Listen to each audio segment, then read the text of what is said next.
Hello everyone, कैसे हैं बच्चा लोग। चलो देखो, तो लास्ट क्लास में हम लोगों ने चार्ज डिस्ट्रीब्यूशन डिस्कस किया था और आज के क्लास में सुपरपोजिशन प्रिंसिपल डिस्कस करना है हमें। सुपरपोजिशन प्रिंसिपल में क्या होता है बच्चों, ध्यान रहे कि जैसे दो चार्जेस के बीच का जो फोर्स है वो कैलकुलेट करने तो हमें आ गया, क्योंकि दो चार्जेस के बीच में जो फोर्स है कुलम्स के अकॉर्डिंग, अगर वो पॉइंट चार्ज और स्टेशनरी चार्ज है तो कुलम्स के अकॉर्डिंग के Q1 Q2 upon are square, ये हो गया हमारा फॉर्मूला। लेकिन अगर किसी सिस्टम में बहुत सारे चार्जेस हैं, मल्टीपल चार्जेस, 8-10 चार्जेस हैं ऐसा कुछ, या उससे भी कहीं ज्यादा, या 3-4 भी हो सकते हैं, ऐसे केसेस में किसी एक चार्ज पे नेट फोर्स कैसे निकाला जाएगा, उस चीज का आइडिया एक्चुअल में हम लोग यहां पर लेते हैं। तो आज का जो टॉपिक है वो यही है, सुपरपोजिशन प्रिंसिपल। तो सुपरपोजिशन प्रिंसिपल को हम प्रोसीड कर रहे हैं बच्चों। जैसे देखिए, forces between the multiple charges, ये हमारा हेडिंग है। फोर्सेस बिटवीन मल्टीपल चार्जेस मतलब बहुत सारे चार्जेस होंगे और उस केस में हमें नेट फोर्स निकालना होगा किसी भी चार्ज पे। सो देखिए क्या होता है, तो लिखा फोर्स बिटवीन मल्टीपल चार्ज, ये हेडिंग है।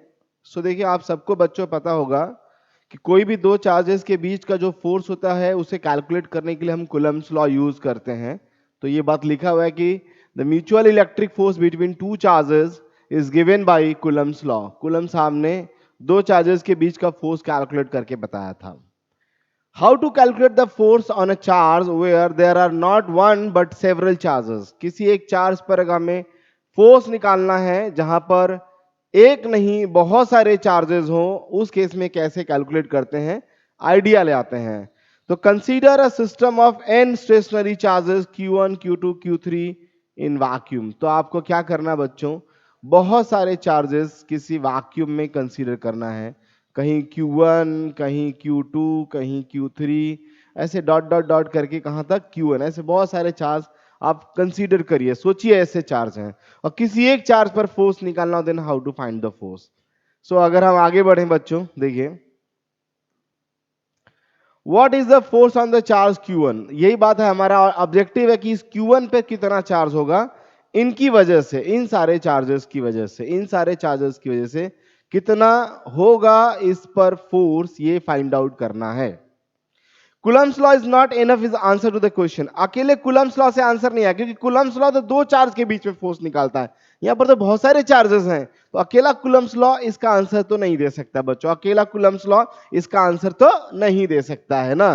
तो देखिए फिर क्या बेसिक आइडिया लगाते हैं हम लोग। recall the forces of the mechanical, recall that forces of mechanical origin add according to the parallelogram law of addition। मतलब आप मैकेनिकल ओरिजिन के हिसाब से या उसे रिकॉल करिए कि जो फोर्स होता है वो एक्चुअल क्या होता है। मतलब फोर्स एक वेक्टर क्वांटिटी है, फिर वेक्टर में अगर ढेर सारे फोर्सेस हो तो रिजल्टेंट निकालने के लिए हम लोग parallelogram of vector addition use करते हैं, या ट्रायंगुलर वेक्टर एडिशन। तो हमें वेक्टर एडिशन को रिकॉल करना है। इसका मतलब अगर आपको लगता है बच्चों सिस्टम में ढेर सारे चार्जेस हैं, तो ऑब्वियस सी बात है दो दो चार्जेस के बीच में फोर्स देंगे तो ढेर सारे फोर्सेस हो जाएंगे, और ढेर सारे फोर्सेस हो जाएंगे तो उन सारे फोर्सेस का हमें क्या लेना होगा, वेक्टर सम। वो चीज हमें रिकॉल कर लेना कि भैया वेक्टर सम लेना है, हमें क्या लेना है, वेक्टर सम लेना है। देखिए ये एक बात और यहां पर है कि experimentally it is verified that the force on any charge due to a number of other charges is vector sum of all the forces on that charge due to the other charges taken at one at a time.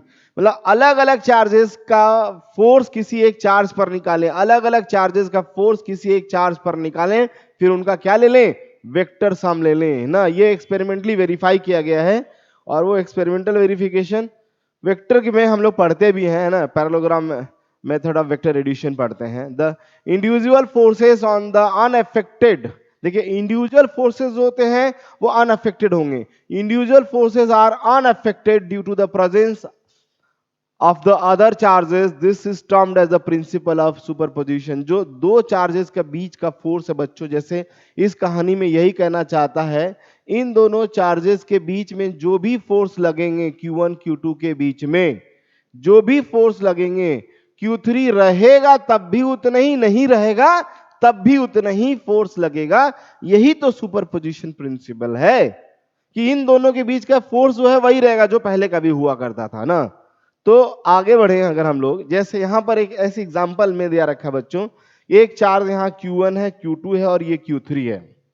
ये जो Q2 है इस पर एक force करेगा F, force on 1 due to 2, और ये इसको फोर्स करेगा फोर्स ऑन 1 ड्यू टू 3, और इन दोनों फोर्स का रिजल्टेंट निकालेंगे तो ये होगा फोर्स, मतलब force on the charge Q1, this is the net force on the charge Q1, F net है ना ऐसा।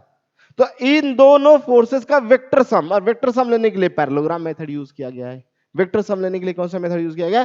पैरेललोग्राम मेथड यूज किया। तो वही कहना है कि सुपरपोजिशन प्रिंसिपल भी इसी कहते हैं भाई, इसके इसके बीच का फोर्स अगर निकालो तो इसके बारे में मत सोचो, इसके इसके बीच में निकाल रहे हो तो इसके बारे में मत सोचो, और इसका इसका जो फोर्स होगा उस फोर्स का क्या ले लो? वेक्टर सम, और वेक्टर सम लोगे then get the answer. Is it clear?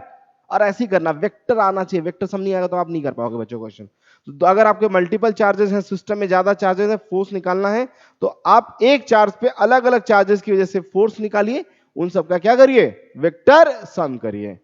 उनका क्या करिए बच्चों? Vector sum.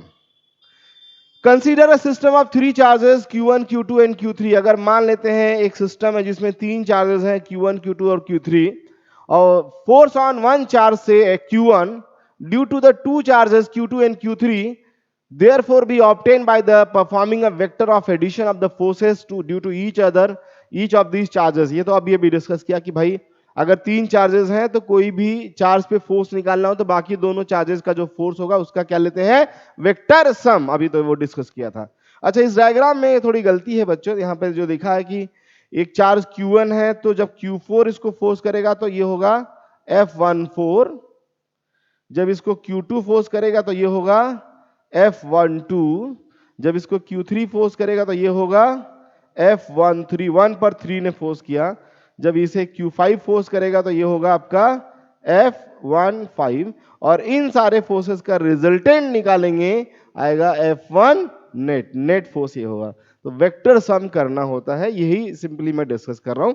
और कोई भी दो चार्ज के बीच का फोर्स कूलम्स लॉ से निकाला जा सकता है, कोई भी दो। देखिए 10, if the force on Q1 due to Q2 is denoted by F12, देखिए F12, और F12 is given by even though other charges are present।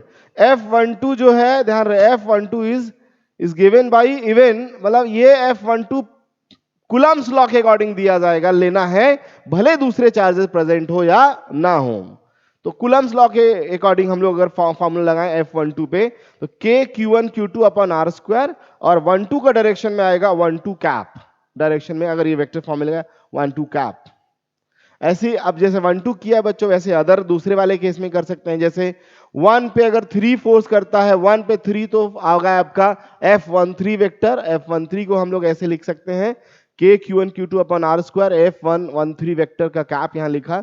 ऐसे हमने सारे वेक्टर लिख सकते हैं, 14 भी ऐसे लिखना हो तो लिख सकते हैं। अगर दूसरे चार्जेस प्रेजेंट हो एब्सेंट हो उससे कोई फर्क नहीं पड़ता, फोर्स यही लगेगा। तो हम लोग बात करते हैं टोटल फोर्स अगर निकालना चाहते हैं तो हम दोनों का क्या कर लेंगे? वेक्टर सम कर लेंगे। क्या करेंगे बच्चों? वेक्टर सम करेंगे।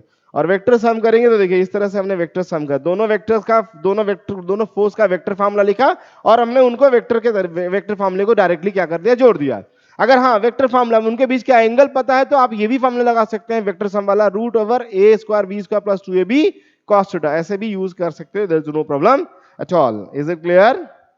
नेक्स्ट देखो बच्चों, the above calculation of the forces can be generalized to a system of the charges more than that 3 as shown in the figure। अगर बहुत सारे चार्जेस हैं, है ना, जैसे 3 से ज्यादा भी हो, तो उन सबको अगर हम लोग जनरलाइज फॉर्म में लिखें, मतलब बहुत सारे चार्जेस हैं तो सारे अलग अलग चार्जेस के फोर्स का वेक्टर सम, इसी को सुपरपोजिशन प्रिंसिपल भी कहते हैं। और ध्यान रहे कोई भी जो है चार्ज का प्रेजेंस या ऑप्शन कोई भी दो चार्जेस के बीच के फोर्स को डिस्टर्ब नहीं करता है। उसके अकॉर्डिंग हम लोग अगर फार्मूला बनाए, बेसिक फार्मूला देखिए, ये सारे पॉइंट्स आप एकदम पढ़ लीजिए, जो बात बोल रहा हूँ वही सब लिखा हुआ है बच्चों। तो सारे चार्जेस की वजह से जो फोर्सेस होंगे सबका वेक्टर सम ले लेंगे। देखिए 1 2 3 अप टू n तक है, n तक ऐसे सम करते जाएं। अगर आप सबको चाहे तो वेक्टर फार्मूले भी लिख सकते हैं, सबका वेक्टर फार्मूला लिख लिया, अप टू ऐसे n तक हम सम करते गए, और फाइनली ये रिजल्ट आया। इसी को सुपरपोजिशन प्रिंसिपल कहते हैं। Vector sum is obtain usually by the parallelogram law of vector addition. और यार ये जो इक्वेशन आता है this called superposition principle. All the electrostatics is basically the consequence of the Coulomb's law and the superposition principle. सारे electrostatics में Coulomb's law लगते हैं और सुपरपोजिशन प्रिंसिपल. दो चार्ज है, कूलम्स लॉ लगाओ, दो से ज्यादा है, कूलम्स लॉ के साथ साथ हम क्या लगाएंगे, superposition principle. Then we get the force between the charges. ढेर सारे चार्जेस हो, दो चार्जेस, कोई भी चार्जेस हो. ओके, एक दो ऐसे क्वेश्चन है बच्चों, सिंपल सा क्वेश्चन है. लिखा है एक charge Q1 exert some force on a second charge Q2. If the third charge Q3 is brought near the force between the Q1 and Q2. Obvious सी बात है कि तीसरे चार्ज के होने ना होने से फोर्स पे कोई फर्क नहीं पड़ता है. इसलिए आंसर क्या आएगा, आंसर आएगा रिमेन अनचेंज्ड. नेक्स्ट क्वेश्चन क्या है बच्चों, देखिए नेक्स्ट क्वेश्चन है two charges are placed at a distance apart. If a glass slab is introduced between them, mutual force between the charges. ध्यान रहे जब भी कोई मीडियम डाल दिया जाता है दो चार्जेस के बीच में, तो उनके बीच में लगने वाला इलेक्ट्रोस्टैटिक फोर्स क्या हो जाता है, डिक्रीज हो जाता है. तो मीडियम डाल देने से नेट फोर्स क्या हो जाएगा बच्चा, डिक्रीज हो जाएगा. नेट फोर्स क्या होगा, डिक्रीज हो जाएगा. ओके, आज बस ऐसे छोटा छोटा वीडियो बना रहा हूं बच्चों, ताकि आपका ज्यादा टाइम ना लगे. छोटे छोटे वीडियो आप देखिए, आपको अच्छा समझ में आएगा.